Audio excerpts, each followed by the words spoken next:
अस्सलाम वालेकुम नाज़रीन, प्रोग्राम टाइकून के एक नए एपिसोड के साथ मैं हूं आपकी होस्ट शाहीन अतीक। नाज़रीन, आजकल जैसा कि मीडिया इतना एडवांस हो चुका है, अखबारात में खबरें आती रहती हैं, इकोनॉमी के इश्यूज हो या पॉलिटिक्स इश्यूज हो, हर तमाम लोगों का कंसर्न उसी हवाले से होता है कि भाई पॉलिटिक्स में क्या हैपनिंग्स हो रही हैं। इकोनॉमी की अगर बात करते हैं, काफी हर शख्स फिक्रमंद नजर आता है कि भाई कि डॉलर की क्या रेट है, रुपए की क्या रेट है, तमाम चीजों के हवाले से पैरिटी की हम बात करते हैं, करेंसी की पैरिटी की बात करते हैं। आम आदमी भी समझता है कि आजकल वो पूछता हुआ नजर आता है कि इस करेंसी की क्या रेट चल रहा है, इसकी क्या वैल्यू चल रही है।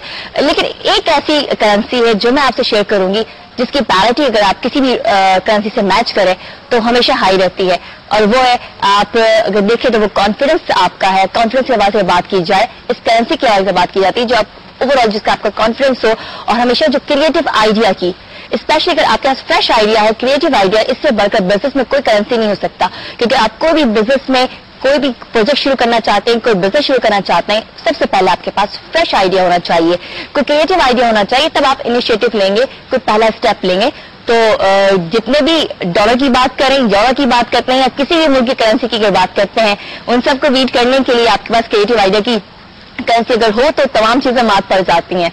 हम अपने प्रोग्राम टाइकून में भी आपकी मुलाकात ऐसे ही जीनियस, ऐसे ही कामयाब लोगों से करवाते हैं जिन्होंने अपनी जिंदगी में किसी न किसी वक्त जो है तमाम करेंसीज को जो हासिल करने के लिए इस करेंसी का इस्तेमाल जरूर किया है। आज आपकी मुलाकात हम करवा रहे हैं अनवर टाटा से, जो कैप्टिमा के चेयरमैन भी हैं और टाटा ग्रुप के को भी चेयर करते हैं। उनको वेलकम करते हैं अपने प्रोग्राम में। अस्सलाम वालेकुम।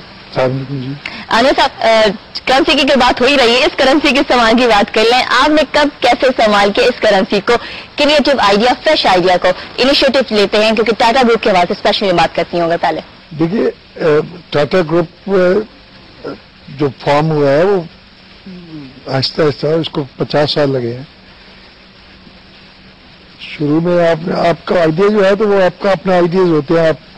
मैंने जिंदगी में मेरे ख्याल में बहुत काम किए हैं।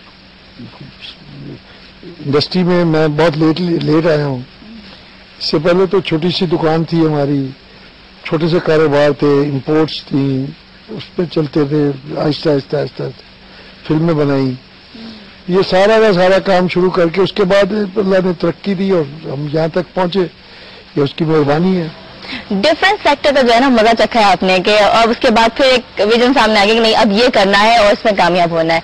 अच्छा, कुछ क्योंकि टाटा के हवाले से बात की जाए, टाटा ग्रुप की अगर बात की जाए, कोई सेक्टर छोड़ा हो आपने? अगर टेक्सटाइल के हवाले से बात करते हैं, स्पिनिंग के देखा जाए तो एक बेस्ट परफॉर्मेंस टाटा की अपनी है, उसका नाम आता है। स्पिनिंग हो, वीविंग हो, साथ साथ लेदर के हवाले से और कुछ गारमेंट्स के हवाले से भी काम किया, टैनरी के हवाले से काम किया है आप लोगों ने। और साथ साथ उसकी बात करते हैं जो सबसे बड़ा इशू, करंट हॉट टॉपिक और सबको फेवरेट है, कॉटन यार्न की अगर बात की जाए तो इतनी step by step in product से इन अचीवमेंट को हासिल करने के लिए क्या स्ट्रेटेजी, क्या प्लान किए? कुछ सोचा था कभी कि इतना कुछ हासिल कर लेंगे कि टाटा ग्रुप का एक नाम होगा, पाकिस्तान की पहचान होगी? बात यह कि इंसान की विद इन नेचर में करंट बहुत जरूरी है। आपकी एम्बिशंस होनी चाहिए तो आप तरक्की करते हैं। जब तक आप शुरू में अगर आप अपने हालात से मुआहदा कर लेंगे और अंदर आपके अंदर कोई करंट नहीं होगा, तो ये पहले करंट होना बहुत जरूरी है। तरक्की के लिए विश होनी चाहिए, एम्बिशन होनी चाहिए, उस तरक्की के बाद आप तरक्की करते हैं। बाकी तरक्की आपके हाथ में नहीं है। ये मैं समझता हूँ जो भी आपकी तरक्की है वो अल्लाह के हाथ में है। दी ओनली थिंग इज कि आपके फंडामेंटल जो हैं वो बिल्कुल सही होनी चाहिए, और फंडामेंटल आप सही रखें।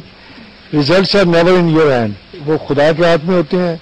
और अल्लाह मियाँ अगर आपको चाहते हैं तो आपको एम्बिशन है, करंट है, आप आगे जाते हैं।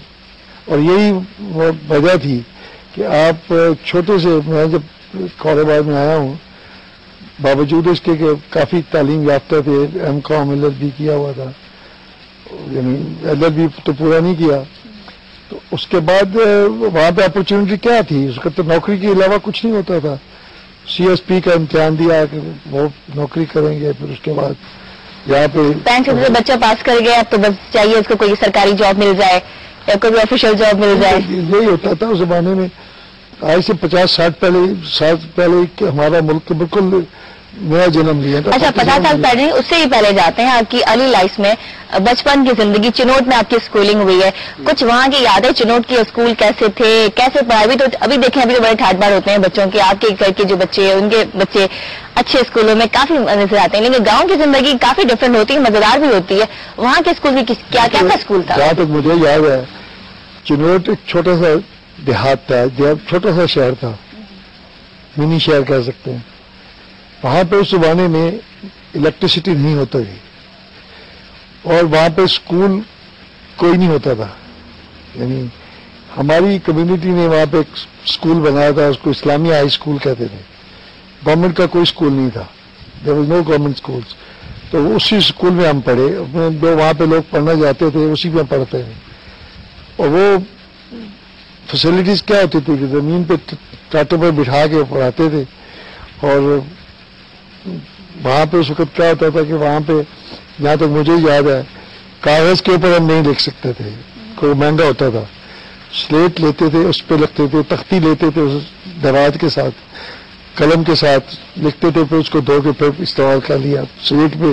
کافی مزے کا زمانہ نہیں لکھتا ہوگا سلیٹ پہ, کاغذ پہ لکھ دیا, ٹیچر نے غلطی پکڑ لی تو پھنس جاتے ہیں, سلیٹ میں غلطی کی مٹا دیا, فوراً صحیح کر لیا. تو اسی وقت ہمارے یہاں تو انہوں نے بتایا کہ یعنی حالات معاشی حالات ملک کے بھی نہیں تھے,